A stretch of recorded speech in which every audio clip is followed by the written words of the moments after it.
Hey guys, this is Jim. Doing this video because I got a lot of requests from a lot of my viewers who are amputees or who know amputees themselves who want to learn how to drum. And in my case, I'm going to show you how to drum minus one arm using a prosthetic device. This device is something I came up with a few years ago when I first started playing. Of course, my situation, I have a missing left hand. I was born without it, known as a congenital amputee, and I still have my elbow. So, considering the situation, when I first started playing, I tried using plastic ties. Those didn't work too well. So, my mom, in an effort to help the family and lose weight and stuff like that, she got involved with a company and got these Sauna Belts. Now, these Sauna Belts, I believe, are made out of some kind of neoprene material. It's very flexible, very rubbery, kind of sticky at the same time. It doesn't move around easily on your skin. So this is something I thought was ideal for playing drums with, using as a prosthesis. It's very comfortable. However, since it is a sauna belt, it's designed to make you sweat. So that's really the only downfall I've seen to this. But like I said, it sticks to the skin pretty well. I'm going to show you how to use these. I'm not too sure how many of these are available, but you should be able to find a lot of these on eBay. That's where I found mine. So if you go on eBay, look up Sauna Belts. I'm using a Bally Total Fitness Sauna Belt. And you get a large size one that's supposed to go around your waist. What I did was I cut it in half, and it works pretty well. Obviously this is an older used belt, but I wanted to show you guys exactly how I use it.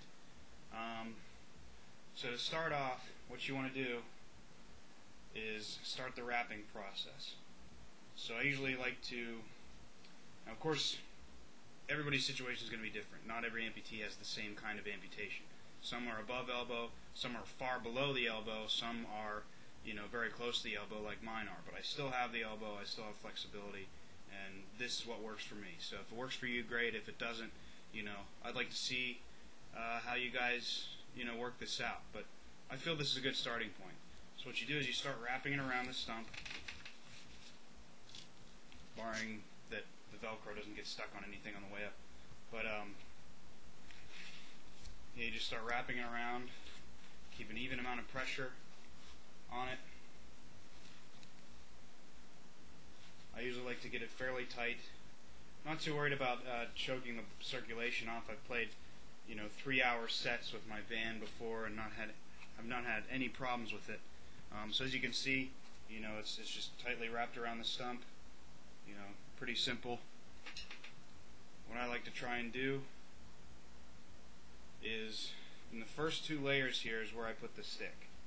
So I've got about 3 layers between the stick and my stump, and then 2 layers on the outside to help keep it in place. If you put it on one layer, it's going to loosen it up a little bit. The closer the stump you have, the stick, the more you're going to feel it, the more it might hurt your stump. And also, the more restricted the stick is going to be. This is pretty good here for me. It's pretty moderate. I can still do bounce rolls off of it, and it works pretty well. So you can play like a two-handed drummer, only with one hand. Only one hand working and the other hand tied up. Now, of course, for different styles, if you want to play, a more hard rock style, you're not going to need to roll too much on the loose end. So you can tighten it up as tight as you want, really, and just so that you mess up your circulation that way.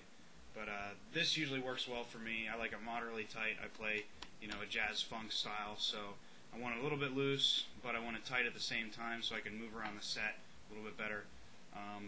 Like I said, the only thing you have to worry about are sweat. After a while, you get so sweaty that it might start to come off. But as you can see, I'm pulling with all my might. It's not coming off on my arm. And the stick comes out pretty easily, but you usually have to twist it. So it's kind of rare that the stick would fall out for me, as long as I have it wrapped right. If you wrap it wrong, if you wrap it inconsistently, it's going to come apart in layers, and you're just going to lose it altogether. So, this should work out pretty well. It takes a lot of practice. You want to find a way to get used to it.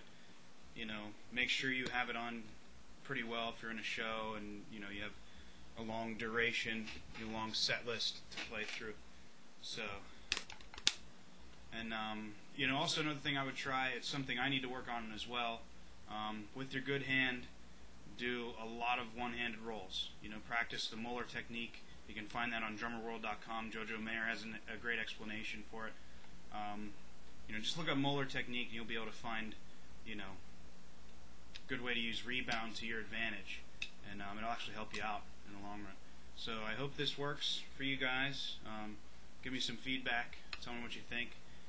Hopefully one of these days I'll be posting a new drum video. I haven't played in a very long time. I'm not very consistent, so we'll see what happens. Thanks, guys. Good luck.